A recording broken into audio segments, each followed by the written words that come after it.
when I was at the Marriott Hotel, and I was threatened by members of the Gambino crime family that I needed to give them the picks that I was previously making on NBA games.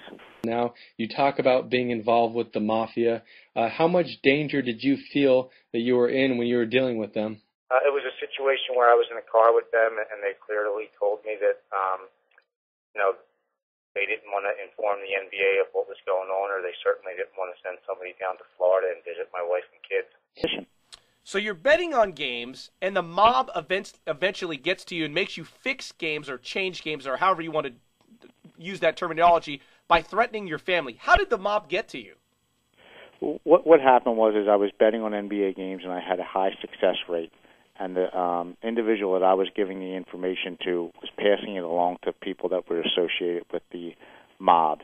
When we decided to stop betting, the mob still wanted that information. They came down to the Philadelphia Airport Marriott, picked me up, and wanted me to continue to give them picks on games. And if I chose not to, they threatened that they would expose me to the NBA or possibly send somebody down to Florida to visit my wife and kids. The last time we decided to stop, the people that were associated with organized crime wanted to continue to get that information, and that's when I had the problem with being picked up by them outside Philadelphia. Period. You're in Orlando. The mob picks you up and takes you for a ride. Take us inside that car ride.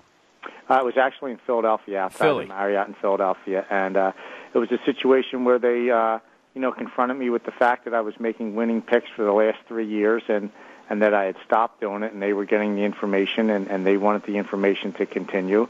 And, they basically threatened to go to the NBA or, in fact, send somebody down to Florida and visit my wife and kids. So you get out of that car. Obviously, you're shaking.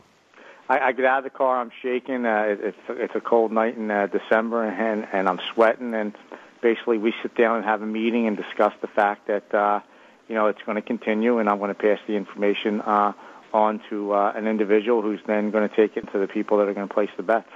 Okay, so you sit down with some members of organized crime after the